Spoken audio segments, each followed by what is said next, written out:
Hello and welcome to the OnPar Podcast, where today I'm joined by none other than Mr. James Davis of TSP Advisory. Great to see you, James, and your many faces that you've had over the time. I've got to know you, but great to have you on the podcast today. Oh, thanks for having me back, mate. This should be a bit of fun. Yeah, why not? Late on a Thursday afternoon. I'm a tiny bit hungover, to be fair. I'm sure that the conversation will flow because it's about the MSP industry, which is something both near and dear to both of our hearts. Tell me a little bit about the work that you're doing at TSP Advisory. Let's start with that, and then we can jump into a bit of historical stuff. Yeah, so pretty much at the TSP Advisory, I act as a fractional chief strategy officer or strategy advisor to partners in the APAC region that have a longer horizon, looking to transform. It's got a proven track record, so all my partners are between 25 to 200 FTE, and I basically help them understand where they're heading and help them mature their operations in all the different functional areas of their business while driving that modernization as well, like the products, the solutions, the go-to-market messaging, the identity, put a modern spin on it. So it's not just optimizing a traditional MSP or traditional SI or VAR. It's what do we need to do to meet our modern client needs. Right. Fascinating, because it's going to touch on a couple of areas that I want to talk about today. So one being, what does the future MSP look like? And, are we going to be managing AI workloads as opposed to workstations?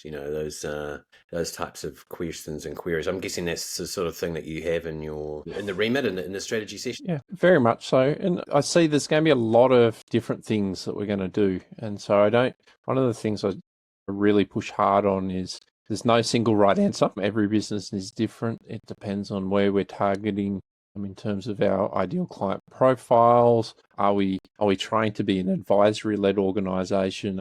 Are we bringing technical specialization? That sort of generalist traditional MSP is losing its value because technology has become so broad.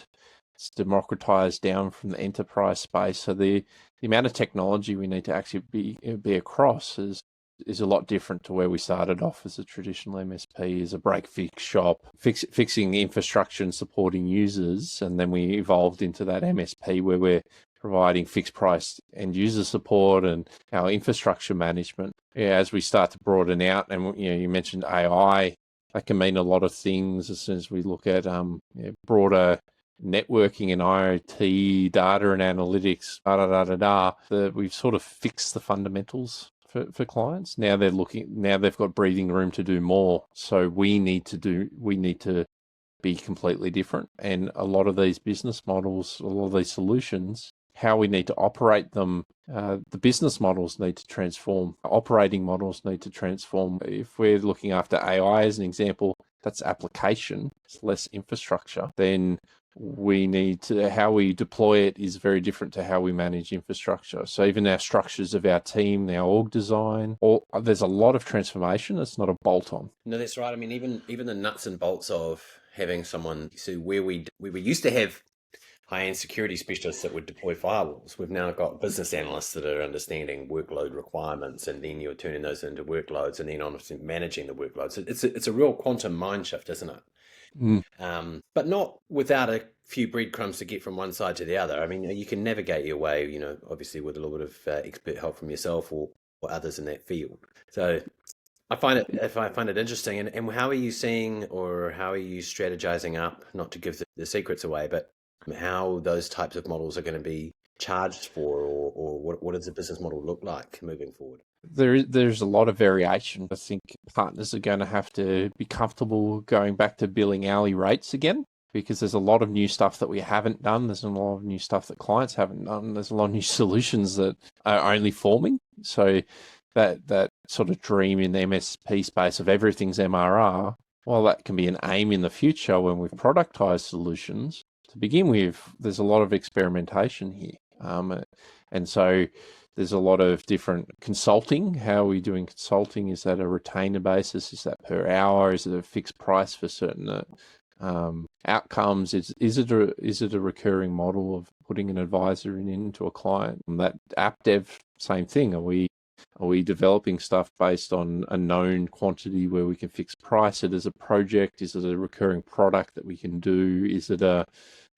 consulting type basis where we charge by the hour and retainer and work that way in phases with clients. A lot of that, just even from the sales perspective, is to have a lot different conversations than what we used to, because we're going from a rigid MSP stack to actually a portfolio of solutions. So that conversation across a business is different. Who we're selling to is different to who we've traditionally done. And that fits into then our contracts and our obligations.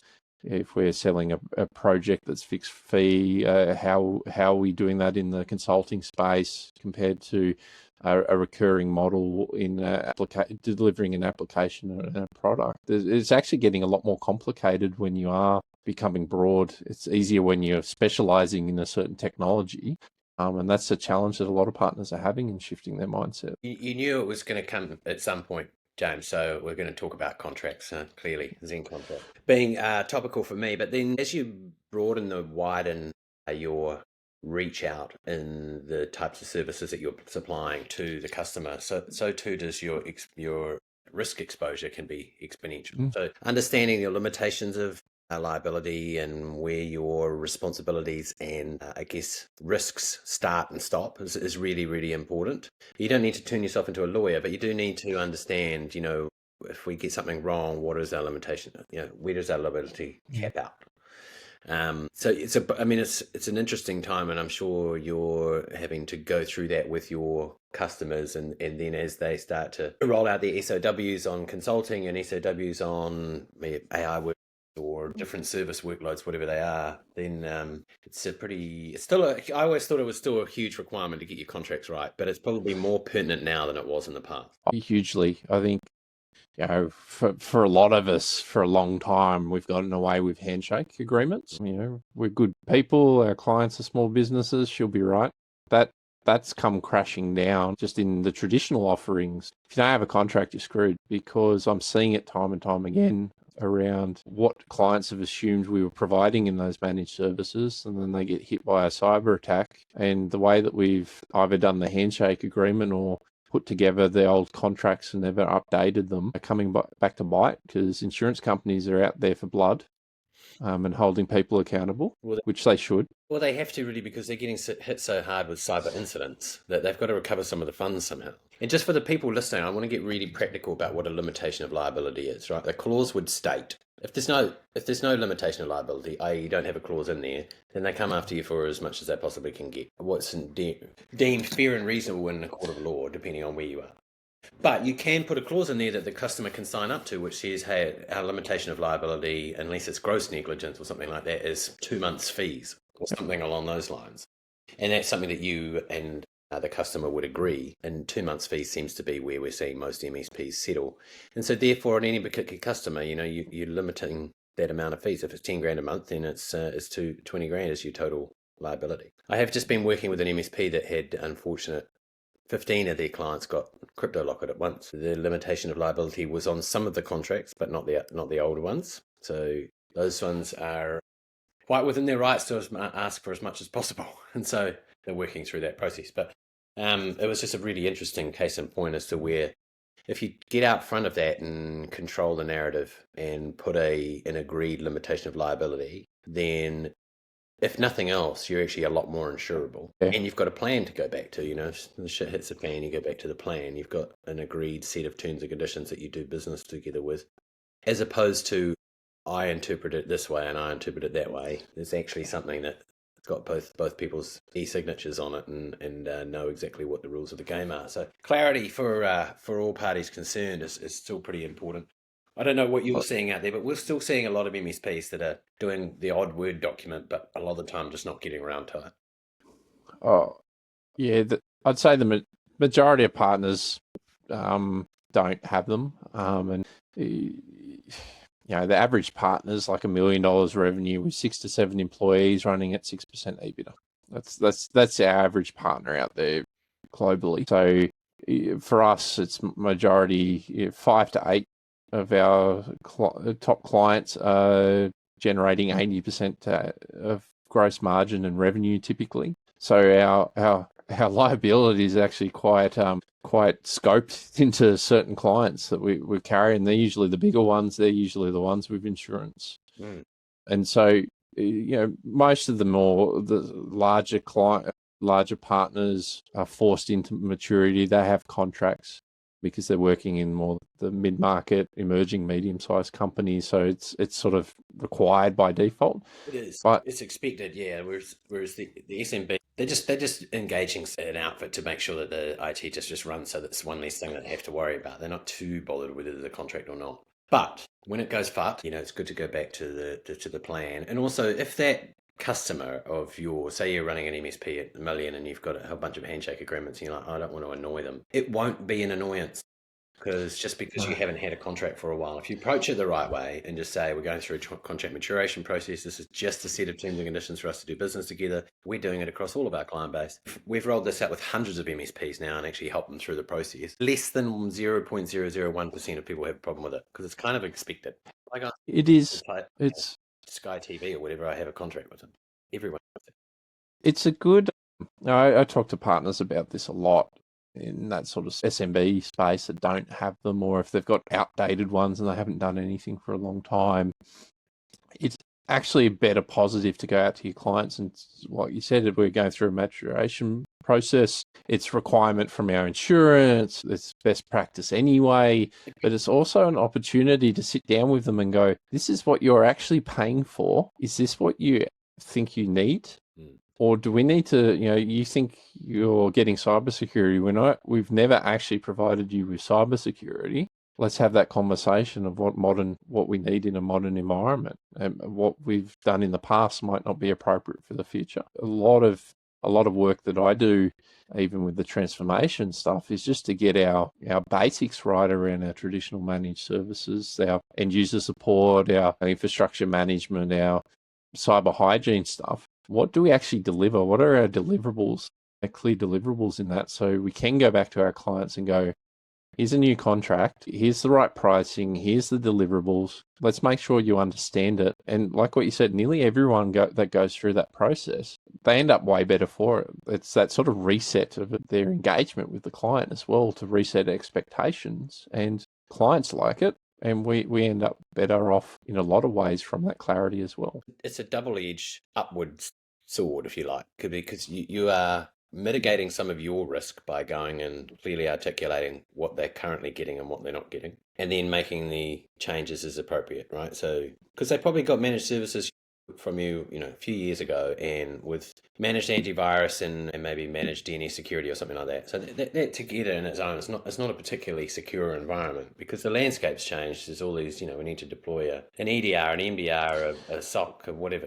There's so many more bits and pieces to be able to remain comfortable that organization is not going to be done over on your watch. So your minimums of what you're wanting to be delivering have changed in the last 2 or 3 or 4 or 5 years considerably, because the landscape's changed. And so I wouldn't be taking on any clients now unless they adhered to our full security stack with some wriggle room, because you can't decree everything. But, there would be 4 products that I would have to have for me to take over running someone's 50-person business. Otherwise the risk profile is just too big, and I won't name what they are, but you can probably take a good guess at the minimum standards. And then you'd start adding on the high-end SOC, cybersecurity, and the Huntress, and the this and the that, maybe Sentinel One or whatever, those higher end products, depending on the compliance requirements and the complexities of the particular industry. If it's financial services, then obviously more. If it's low-end manufacturing, probably a bit less. Yeah, it's an interesting landscape. I mean, I've been out of it nearly sort of 3.5, 4 years now. Itching to get back in. Restraint of trade finishes soon, but obviously got my hands full keeping this thing going. But I still love it.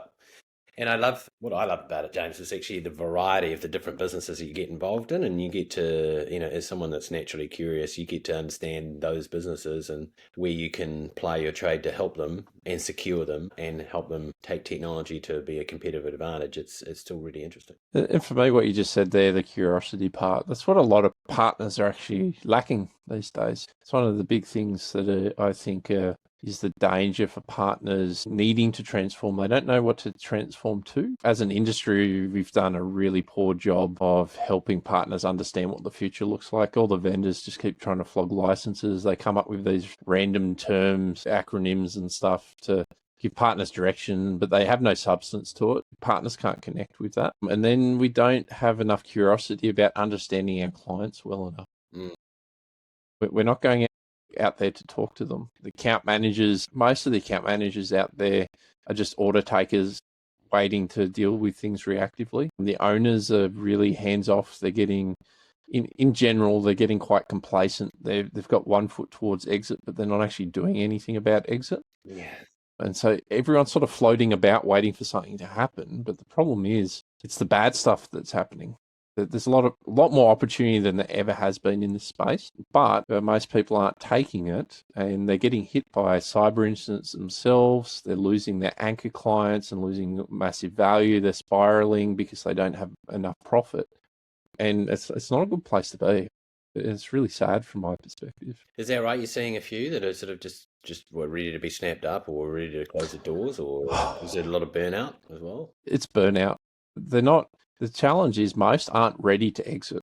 Like they're not actively going out to sell. They're not looking, how do I close the doors or anything like that. They sitting there in hope that someone's going to tap them on the shoulder to say, oh, I'm going to pay you $1 million for my business and I'll be able to cash out. They're getting tapped on the shoulder, and then they hear, well, actually you're only worth $400,000. Then they go back to, oh, well, if I do X, Y, Z over the next 3 years, I'll be worth $1 million, I'll make more money, and I'll gamble on that. But then most of them aren't doing anything in between. And then they'll get tapped on the shoulder again, and they'll be told, you're not worth this much. And we're on to like the third, fourth cycle of that for a lot of partners. Because that's where ZenContract originally came from, is when we were getting our business ready for sale.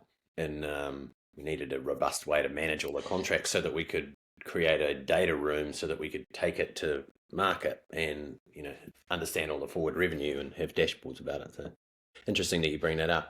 I sit on about 5 MSPs boards, just in an advisory capacity. And interestingly, was speaking with one recently around asking business questions and understanding your clients and understanding what industries they're in. Basically, we used to have quite a lot of dairy industry. So we're in New Zealand, land of milk.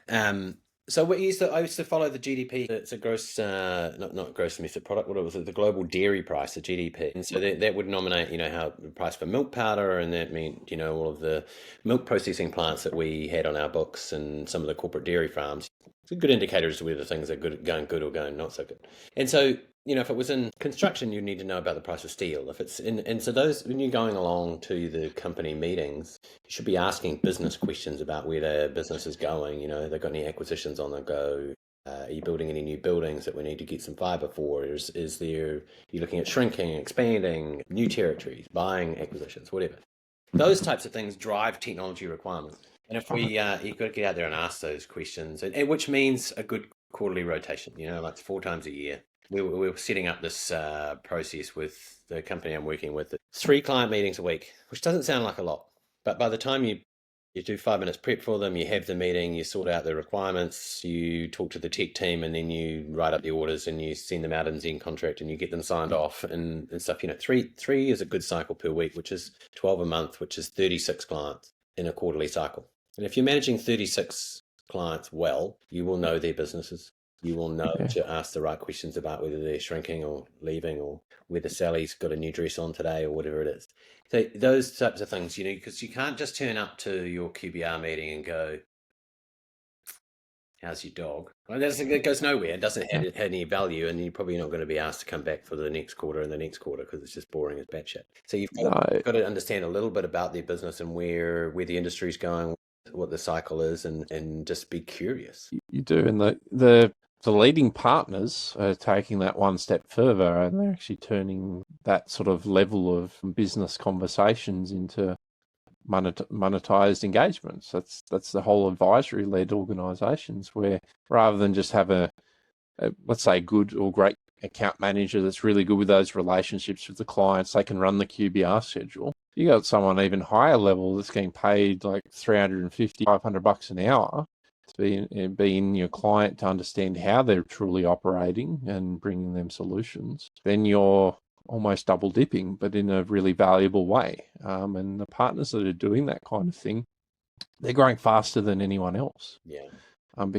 because clients, especially in the medium side, let's just call it the medium market, they don't have those kinds of skills and capabilities in their business, and they all need to reduce their risk, increase their efficiencies, enable scale and growth. They're willing to pay people for that because you can get an ROI out of it, where traditionally in our infrastructure management and end user support, it's a soft cost conversation. It's most things just run these days. The value of what may have been there in the past is dissipated. Clients now have access to technology to really impact their business, but they need someone to help them actually unlock that. They need to help. They don't know what the solutions are. They may know some big challenges, but they need to be helped through understanding what that is, what the solution is, and then help them actually execute and adopt that.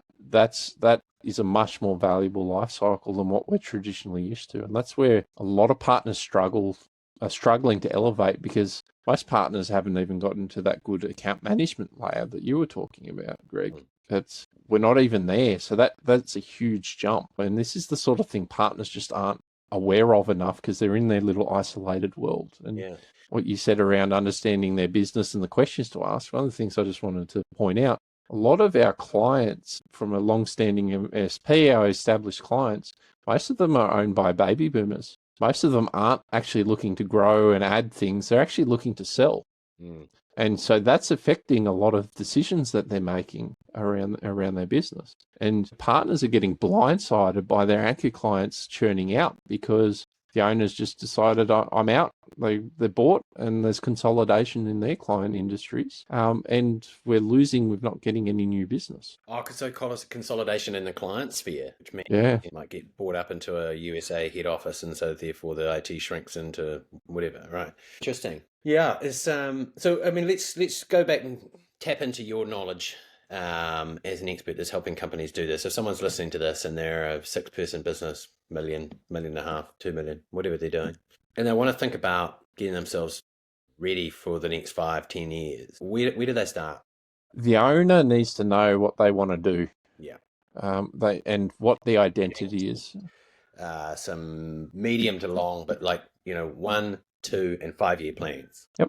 Right. And it really, I know every time you hear the word strategy and plans, it sounds like a big thing, but actually it's not. It's as simple as going, I want to be sort of a boutique business of maybe 5 to 10 people serving these types of clients. That's a starting point, because then you can work out the financials, what those sort of clients then need. And then it becomes, what do we need to do this year to take a step towards it? Like you said very early on, there's a lot of breadcrumbs to follow for the transformation. You don't need to think about, it's a light switch, today I'm going to wake up and I've transformed to utopia. It's a bunch of small activity working towards that future. That's what real transformation is. It's slow and consistent, isn't it? And it's just slightly better today than it was yesterday. That's all it's got to be. But 100% right. I think understanding where, if you're an owner or you've got 1 or 2, 3 owners, like we had 3,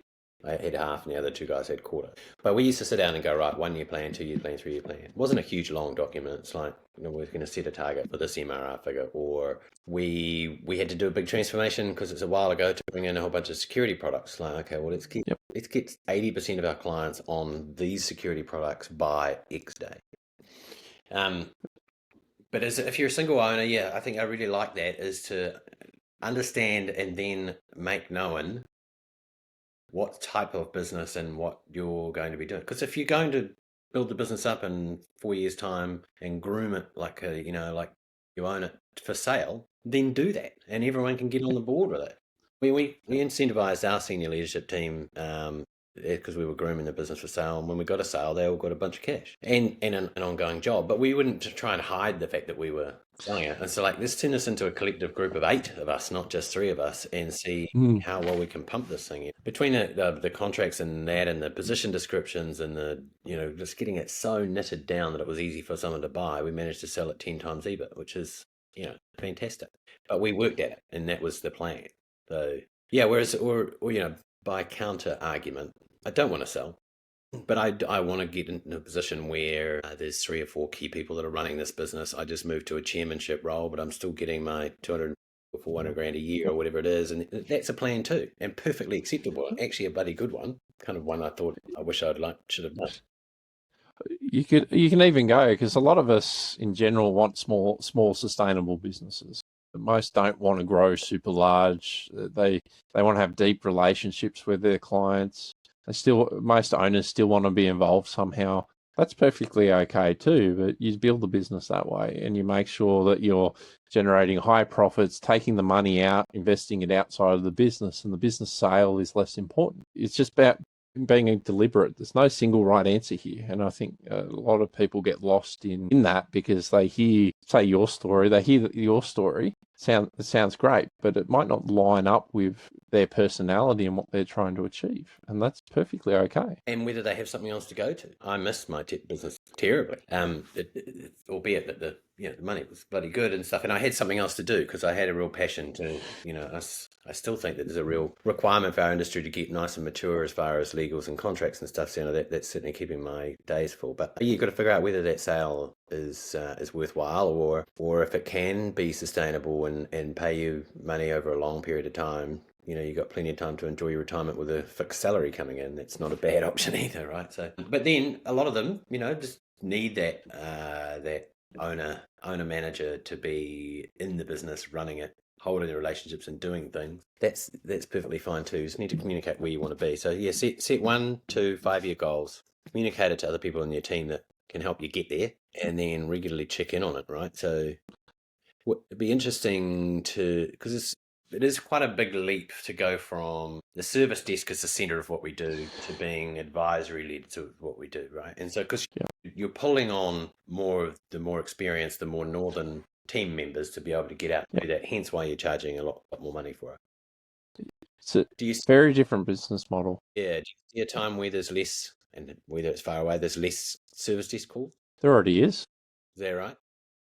It's already shifted quite significantly. Like if I look at when I started in the industry way back in 2011, the types of work that we were dealing with and that sort of proportion between, say, level 3, level 2, level 1 work has shifted dramatically. Like the modern day at the moment, it's about 80% of all tickets are level 1 work. It's about 15 that's level 2, and it's about that remaining 5 that's level 3. Where back in 2011, it was probably more like 50% was level 1, 40% was level 2, and then the 10% or 15% was level 3. So that skill set has actually dropped in the average MSP. And as you start adding in automation into this, a lot of that work can be automated and gotten rid of. So the whole value prop of that service desk isn't there anymore in my perspective, because most technology just works. Like most people are, I'm talking SMB, like I'm ignoring mid-market enterprise because it's a different story. But most in the SMB space, they're on M365, they've got decent networking equipment, they don't have on-prem servers anymore. That footprint is shrunk dramatically. Most are using SaaS applications. So that environment's quite simple. So most of the work that I see coming through, I'd call it more IT administrative tasks than what we'd consider that old school sort of support that we used to have to do. So it is that whole core value for me is long gone. And I'm already seeing that. It's not just because of my personal opinions. I can see that in the way that clients are going back and questioning their partners because they're trying to save money on these services because they don't actually see that there's much work being done. And legitimately, there's not.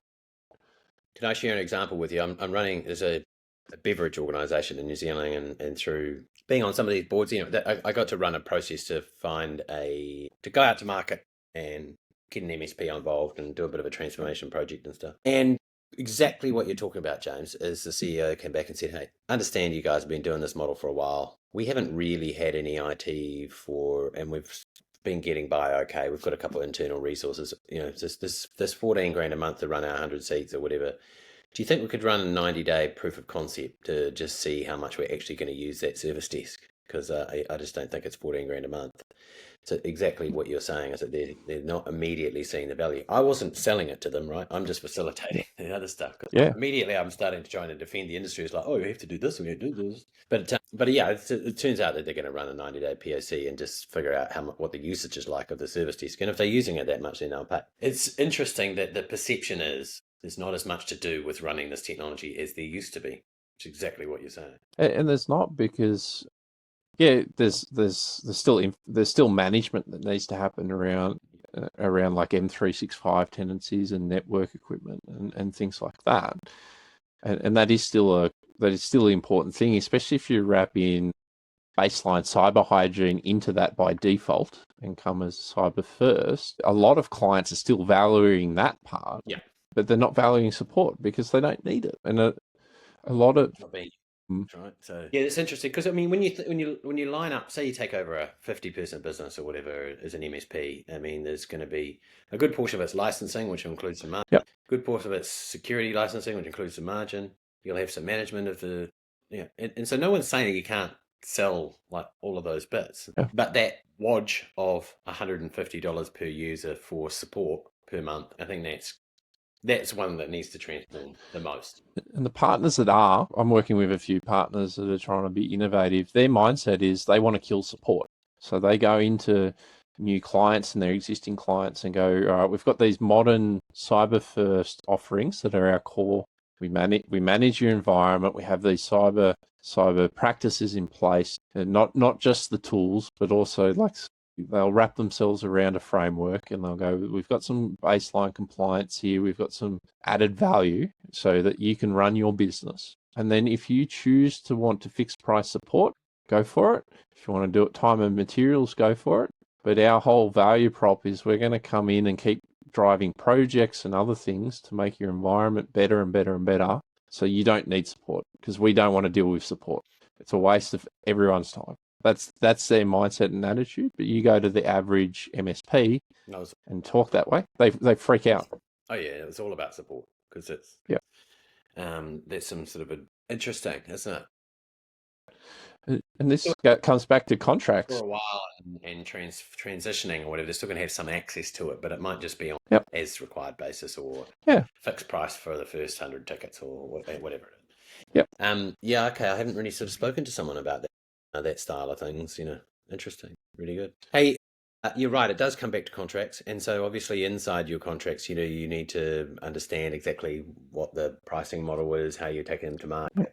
External of the T's and C's. There's some amazing new provisions in the templates that we have around, buying contracts on behalf of or buying software on behalf of for an annual commit. But if we leave after 6 months, it's a bit of a tenuous link from what we were just talking about. But I'll run with it anyway. It's those types of foundational things you need to get in order. Because it's not just for operationally being efficient, but it allows you to scale.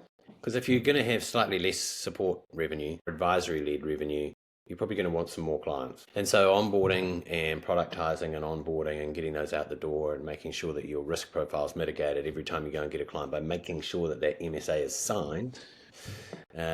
Super important. I just don't think there's any other. It should be the first thing and the thing that you spend the most time getting organized is the contracts, so that you can go and grow that business. Or if you're just maintaining it as boutique, it's running as efficiently as possible. The process that I usually take around this space is obviously we've already spoken about the identity, understanding our client ICP, and then being able to. I usually say we're creating an entry point offering. Because everyone's caught up in the old school MSP thought of there's one true package and you've got to sell everything to everyone in that method. But in reality, hardly anyone operates like that, especially in the APAC region. And we've got dispersed levels of maturity of our clients that we bring on. So what's our sort of baseline minimum starting point that we want? That's our core starting offering. What does that include? What's the value prop? What's our go-to-market strategy around that? And then how do we operate it? And what are our deliverables? And then contract is a part of that. So when you think of it holistically, it all comes together. Whereas if you go make up some random package based on XYZ vendors, applying some poor methodology by basically just copying what the market's doing. Don't copy what the market's doing because the average EBIT is 6% in the industry, so they're not doing well. Do not copy the industry. And then maybe we'll slap a contract together at the end of all of this once we've sold a few. We're just not doing it in a process structured driven way. And that's why most of us have legacy problems, why we're not profitable, why we struggle to go to market, all these kinds of things is we're just not doing the fundamentals right in solution productization. Very good. Hey, thank you so much for your time. I will bring this to a close. If someone wants to get involved with you and talk about some TSP advisory services or transformation services with James Davis, how do they get into contact with you? If you're not following me on LinkedIn, just go there first and you'll see a bunch of resources that I give out for free and just go from there. Please, I think is the best way. Perfect. Look, for ZenContract, all MSP-based contract automation and templates and advisory and guidance and coaching, but mainly around getting your contracts all set up for your MSP so you're running efficiently, then just fire an email off to greg@zencontract.com. And if you just tell us you've heard us on this podcast, and we'll buy some appropriate discounts for some of the services that we've got. Our mission is to get the templates and mature the industry so that they are protected. I feel so bad for seeing some of these people that are working their guts out, and then one incident can take them out, and they are gone burger after 10 years of work. That's soul destroying. And so we want to make sure that the industry is matured and protected, and there's a whole bunch of benefits that come along with running, either our solution or someone else's, but just get your contracts in order and make them easy to manage. Just as we wrap up that point you said around protecting these guys that have been slogging their guts out for a long time. People are getting hit. They are losing their businesses. You're just not hearing about it. It's very much happening. I'm hearing from 2 to 3 partners a week that have been going through these problems. We're just not talking about it as an industry, so don't float about thinking it won't happen to me, because it's likely it will. Well, there's the shame side of it, isn't it? Is that you got done and other people haven't. The thing is, if we're all in business long enough, we're all going to get done at some stage, right? It's just some people's turn earlier than others. So I have been through it with one of the CEOs that I sit on the board of, and who's had a hell of a last sort of 3 weeks, but has handled it really well and got quite pragmatic about, okay, well, so what? I can't change the past. What do I do next? What do I do next? What do I do next? What do I do next? But it's taken its toll on him. You can see he's aged 5 years in a matter of weeks. Just doing the contracts is not going to solve your cyber.